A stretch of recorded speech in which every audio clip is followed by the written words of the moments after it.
I didn't expose them. I didn't argue. I didn't even ask a single question. Because the moment I found out my best friend was sleeping with my fiancé, I made a decision most people wouldn't understand. I let them continue. I let them fall in love. I let them plan a future. Together. And then, I helped them get married. But here's what makes this story dangerous. That perfect honeymoon they couldn't stop bragging about, I built it for them. Every detail. Every surprise. Every trap. And by the time they figured it out, it was already too late. It started with something small. A notification. His phone lit up while he was in the shower. Her name. My best friend.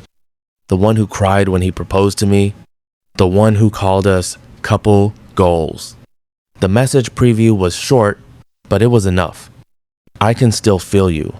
My stomach didn't drop. It went completely still. I shouldn't have opened it, but I did. And what I found wasn't just cheating. It was a full story. Late night meetups, hidden jokes, pictures, voice notes. Even worse, they talked about me. Like I was just an obstacle. Something temporary. Right there, holding his phone, I realized something most people never do in moments like that. If you react emotionally, you lose control. So I did the opposite. I put the phone down, walked into the bedroom, and when he came out of the shower, I smiled. Breakfast? I asked. He smiled back. Normal, calm, unaware. And that's when everything changed. Because in that moment, I stopped being the victim. I became the one in control.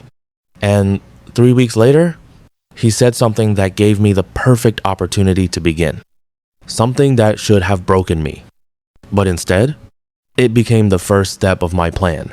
3 weeks later, he sat me down. Serious face. Nervous hands. I think we should postpone the wedding. Postpone. Not cancel. Not in things. Just delay. Like I was supposed to wait while he figured out feelings I already knew about. I looked at him and asked why. And he lied. Said he was stressed. Said work was too much. Said he wanted everything to be perfect. Perfect. Meanwhile, I'd already seen messages of him calling her his future. That's when I did something he never expected. I agreed. No tears. No arguments.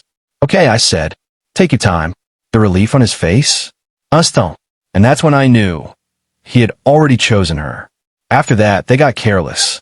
Late nights turned into overnight stays. Whispers turned into bold glances. Right in front of me. And my best friend?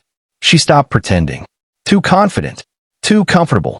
Like she had already won. But what she didn't realize was I was letting her feel that way. I supported her. Encouraged her. Made myself invisible.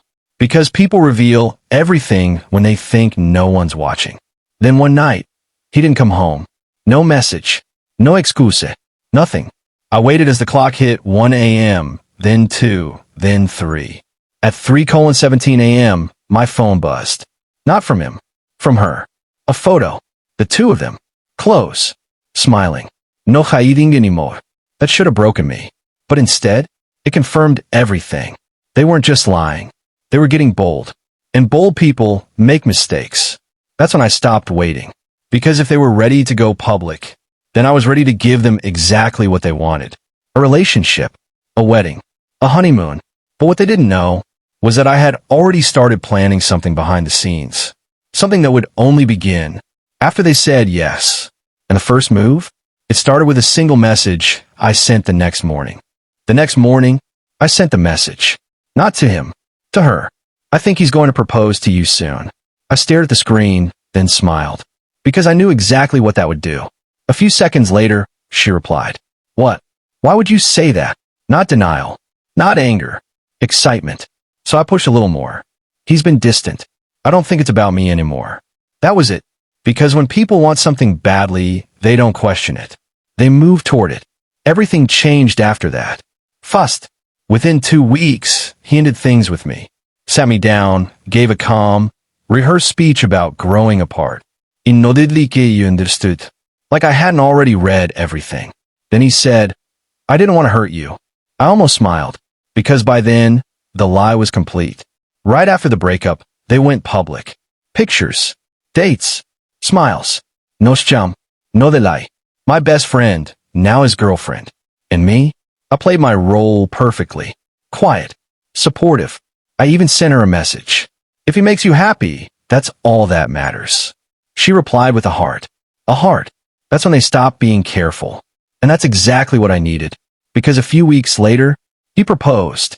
Same style, same energy, just a different girl. And here's the part no one knows. I helped him plan it. After the breakup, he came to me for advice. Said I knew him best. And I agreed. Of course I did. Because this wasn't revenge yet. This was setup. Every detail of that proposal, approved by me. Every romantic touch, my idea. And when she said yes, I knew it was locked in. Because a wedding brings excitement. But a honeymoon? That's where people relax. That's where they stop paying attention. And that's exactly where everything I planned was waiting for them. By the time the wedding came, everything was perfect. Exactly how they wanted it. Exactly how I planned it. The venue, the music, the little details, all flawless. I stood there smiling like everyone else. No one questioned me. Why would they? I was the strong ex. The one who moved on. The one who helped. But this wasn't their day. It was part of my plan. Then came the honeymoon.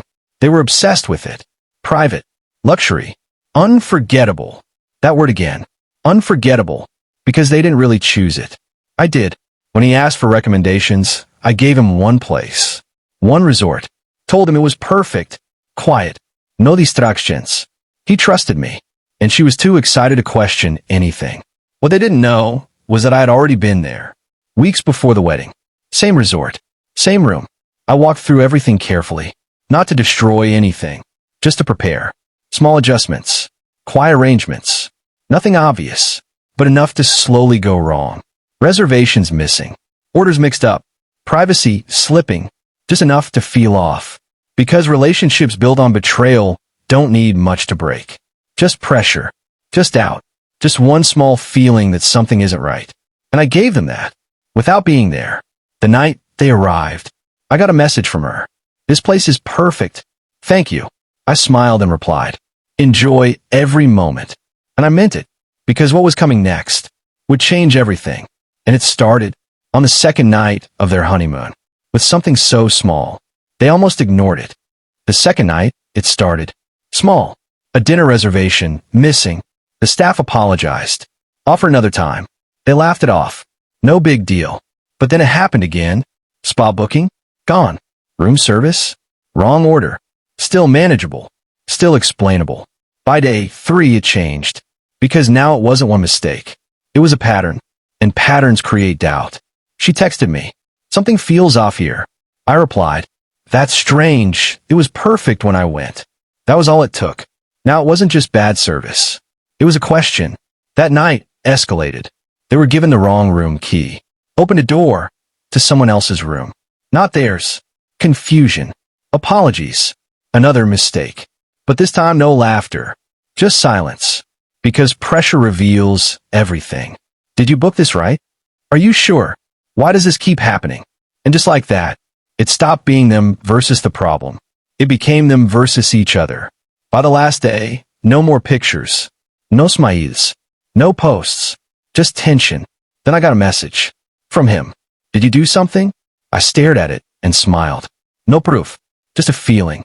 That none of this was random. I didn't reply. I didn't need to. Because this was never about exposing them. It was about letting them feel it. The doubt. The cracks. The truth. Months later, they broke up. Quietly. No drama.